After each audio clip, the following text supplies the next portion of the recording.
Thank you. Thank you so much for joining us. My name is Dr. Damages. We're coming to you from New York City. So much trouble in Nigeria, but thank God we have good luck, we have patience, and we have blessing, aka Ngozi.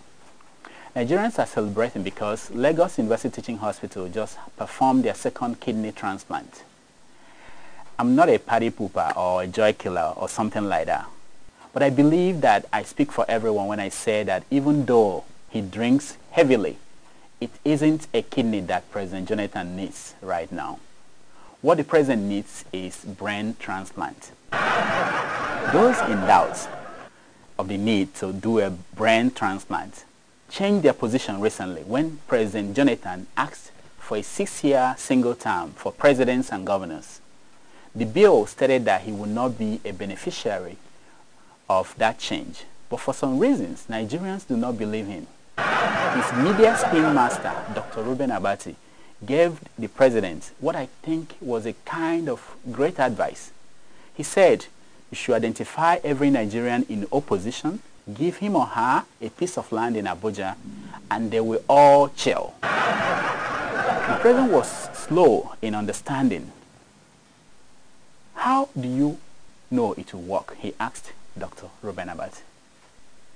And Abati laughed and said, because it worked for me, how do you think I ended up here? Most of you know I grew up in Ondo State. I went to school in Akure when it was still the capital of the old Ondo State. So it pained me to hear that Ondo State is now the second poorest state in Nigeria. I'm a son of the soil. In fact, when the last Deji was beating up his wife, I was one of those people shortlisted to be the Deji of Akure. So I'm pained that the governor of Ekiti State, Governor Kayode Fayemi, could not find a solution to the problem. Now I'm going to give the governor a solution to the problem. Instead of traveling abroad and having town hall meetings, I think the governor should go home, put together a team of petition writers from Ekiti State. With my help as a son of the soil, I'm going to get international companies and countries to outsource writing petitions to Ekiti State. That way Ekiti State can earn hard currency and won't have to depend on Aso Rock for money, peanuts. To show you how unfair life can be, while people in Ekiti State are hungry and starving to death, River State Governor Mr. Rotimi Amaechi is living large. The governor just bought a brand new jet. Governor Amaechi inherited 3 jets from the former governor, Peter Odele. Then recently, Amaechi discovered that the jets were too small, too dangerous, and one of them was struck by lightning. I don't know about you, but I don't want pretty governor, pretty boy Amaechi to die in a plane crash. I believe our governors need big planes that are large enough to carry their dozens of girlfriends, battalions of special assistants, including the chief comedian of the State House. And so you know, Amaechi was very prudent in his approach. He did not just junk all the 3 old planes. He traded one in for a brand new one. He sold one to the governor of Cross River State. I know what you are thinking. Don't worry. Cross River State governor doesn't have so many girlfriends.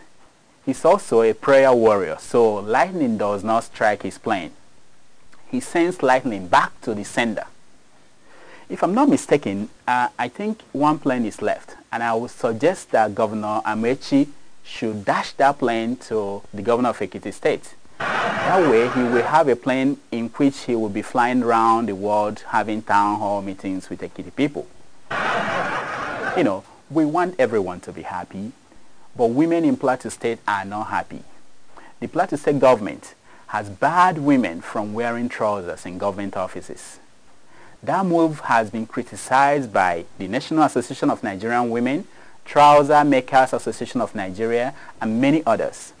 But recently, the Plateau State government got support from an unusual source. Former President Olusegun Obasanjo came out in support of the ban. He actually said that he wants the ban to be nationwide and to extend to homes of current and former government officials. Obasanjo said that based on his experience, it takes too long to get those tight trousers off women's butts. He added, when you are as old as I am and your Viagra has just kicked in, you don't want anything to be on your way. In Boko Haram news, the Israeli ambassador to Nigeria told Punch newspaper that Israel is willing and ready to assist Nigeria in dealing with Boko Haram. On hearing that, Alhaji Umaru Dikko called a world press conference in his living room. Remember him, Dikko was the man kidnapped by Israeli agents and placed in a flight, Nigerian Airways flight, leaving London. The last thing Dikko wants to see is Israeli agents hanging around northern Nigeria. So in a speech he called diplomatic baggage, Dikko declared that he is in support of the two-state solution, Eastern Palestinian state with capital in Jerusalem and Western Palestinian state with capital in Tel Aviv. Finally, for those Nigerian men in America who are looking for a wife, I have a good news for you. You don't have to travel to Nigeria to marry a woman you don't know. There is a new girl in town for you to snatch. She's famous. She studies at Harvard. She's from a well-connected family. She's pretty as her father. The family is loaded that the lucky man will not have to work for the rest of his life. So please get your pen. Let me give you her name. Her name is Iyabo Obasanjo. Thank you and good night.